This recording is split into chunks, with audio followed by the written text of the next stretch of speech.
자니즈 주니어라고 우리나라로 치면은 그러니까 한국에서도 조금 알고 있는 헬로우 프로젝트라는 게 있어요. 하이앤로우라는 프로젝트를 시작해요.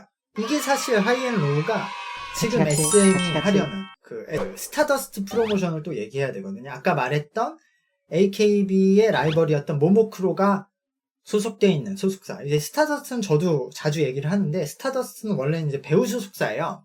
뭐 하나의 컨셉으로 쭉 온 게 아니라 중간중간 이렇게 바뀌긴 하는데, 어쨌든 기본적으로는 원래는 사쿠라 학원과 비슷하게 남자 학교와 여자 학교를 만들어요. 그래서 여자는 스타더스트 플랜트라는, 그리고 남자는 에비스 학원이라는 학교를 만들어서, 원래는 배우 소속사니까 전국에서 오디션을 해서 배우들을 모집해요. 그 다음에 근데 배우들이, 신인 배우들은 일이 없잖아요. 그러니까 얘네들을 일이 없을 때 아이돌 활동을 시키자. 이게 원래 기본적인 시스템. 근데 이게 전부 시스템은 아니고, 어떤 애들은 그렇고 또 어떤 애들은 애초 처음부터 아이돌로 데뷔하고, 어떤 애들은 배우만 하고 그렇긴 한데, 여성팀에서 유명한 팀은 아까 말한 모모크로, 그리고 그 제가 리뷰했었던 초 도키메키 샌덴부도 나오고, 그리고 남자팀에서는 초특급, 그 아이명이 네코라는 곡을 줘서 유명해진 DC라는 팀도 여기 소속이고, 그리고 원앤올리 이런 팀들이 나오죠. 그래서 나중에는 사실 아예 그냥 처음부터 아이돌로 나오는 팀들도 있고, 여러 유닛들 겸임도 하고 이것도 하고 저것도 하고, 이 커다란 에비스 학원이라는 거 안에서. 근데 이제는 사실 잘 되는 한 팀만 거의 한다, 그런 시스템이에요. 근데 이런 시스템이 일본은 꽤 많았어요. 그러니까 요게 지금 NCT로 간 거죠. 스타더스트 프로모션이 요즘에 굉장히 잘 되고 있어요. 그 10대들한테 좀 잘 먹히고 있고, 특히 틱톡에서 잘 되고 있기 때문에. 그래서 저도 스타더스트 팀을 좀 주의 깊게 보고 있습니다. 그리고 나서 역시 설명해야 될 거는 AKB죠.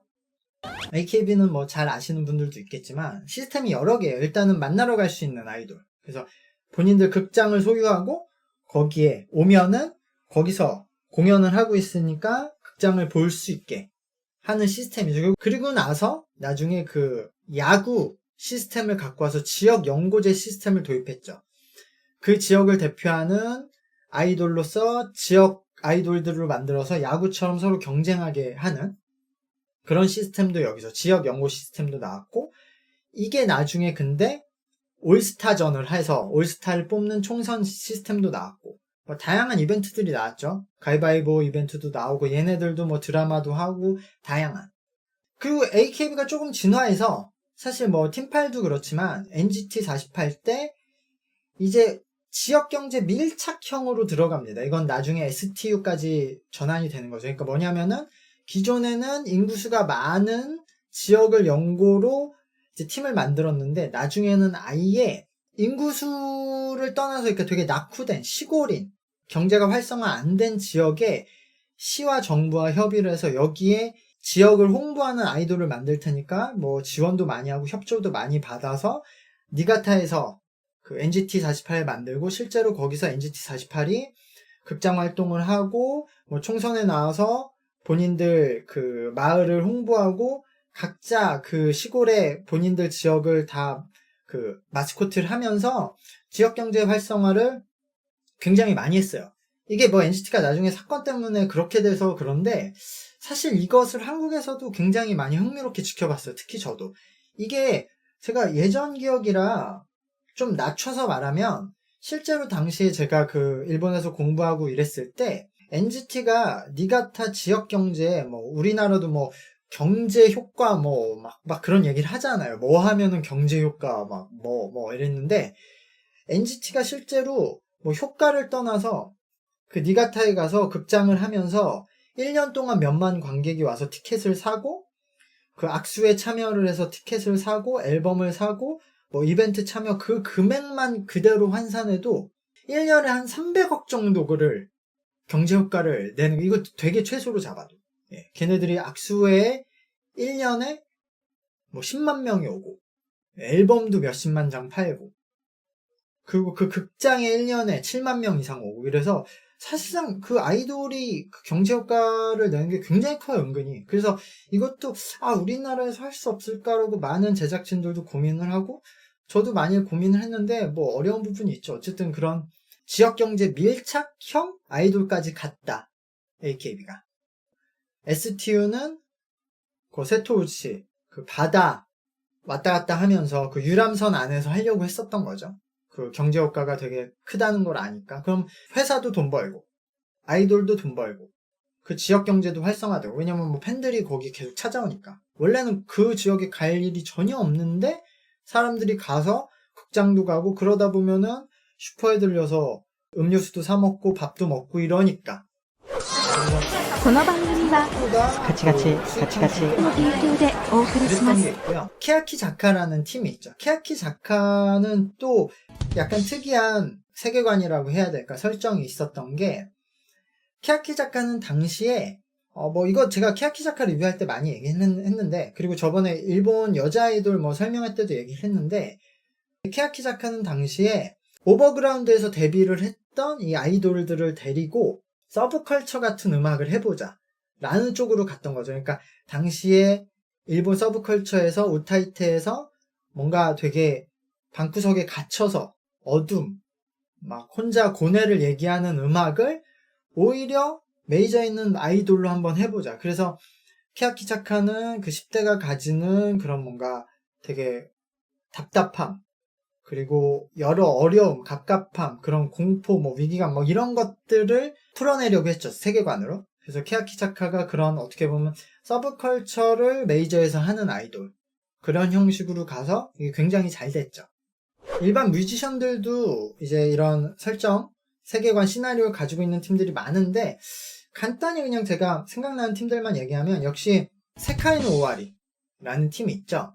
팀명이 이미 세상의 끝, 세상의 마지막, 이런 뜻인데, 실제로 요 멤버가 본인이 되게 아플 때, 세상의 끝이라고 이제 자기가 죽는다고 생각했을 때, 그때 또 새로운 희망을 보고 용기를 얻었다는 그런 자기의 경험에 의해서 그런 이야기를 해야겠다라고 시작한 팀이죠. 그래서 초반에 나온 노래들이, 가사들이나 그럴 때 항상 그런 희망을 노래하고, 우리들은 어떤 이야기를 하겠다 정해진 채 그 위에 곡을 쓰기 시작했던 팀이죠.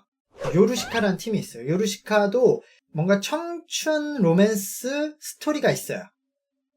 그러니까 자기들의 세계관이 있어요. 그래서 남녀가 나오고 이들이 이렇게 뭐 서로 썸도 타고 잘 안 되기도 하고 뭐 후회도 하고, 요런 기본적인 스토리가 있는데 그 스토리를 가지고 곡을 만들어요, 항상. 어쩔 때는 그 여주인공 입장에서 곡을 쓰고, 남자 주인공 입장에서 곡을 쓰고, 뭐 추억을 회상하면서 곡을 쓰고. 그래서 이 요루시카가 이런 뭔가 뒷배경이 있는 시나리오 안에서 곡을 만들면서 그 곡들을 보고 뮤비를 보면서 유추하는 그 외국 팬들이 많아서, 사실 이 요루시카라는 팀도 서양 팬들이 꽤 많이 생겼었어요. 이 세계관을 유추하는 재미가 있어서.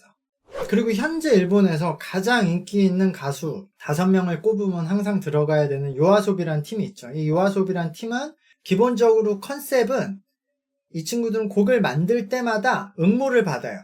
단편 소설을 사람들한테 응모를 받아서 그 응모 받은 소설 중에서 1위를 한 그 소설 내용으로 곡을 만드는 컨셉을 가지고 있어요.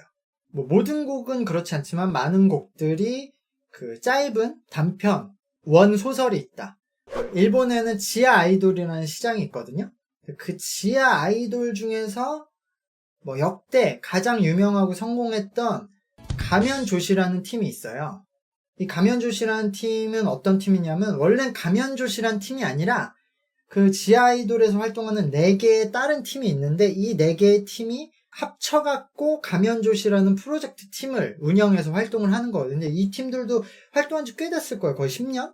컨셉은 무대를 할 때는 가면을 쓰고 한다. 이게 원래 그랬는지 중간에 바뀌었는지 아니면 제가 잘못 알았는지 모르겠지만, 제가 예전에 일본에 있을 때는 원래 처음부터 끝까지 가면을 쓴다고 저는 알고 있었는데, 뭐 나중에 벗더라고요. 그래서 내가 가면 벗으면 안 되는 거 아니야? 라고 생각했는데, 뭐 최근에 보니까 원래 무대할 때만 가면 쓰고 아니면 벗는다고 돼 있는데, 이게 원래부터 그랬는지 뭐 중간에 바뀌었는지 모르겠는데, 얼굴 공개를 안 하는 줄 알았는데 어쨌든 얼굴 공개는 다 했어요. 이 팀이 지하 아이돌로 시작해서 진짜 사실 엄청 인기 많았었어요.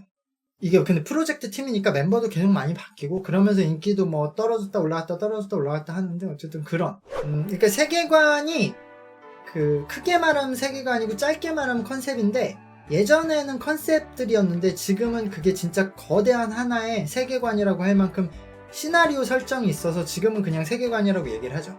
그러니까 지금은 컨셉 세계관 합쳐서 그냥 세계관이라고 얘기하는데 사실상 옛날에는 이게 그냥 컨셉 정도였죠.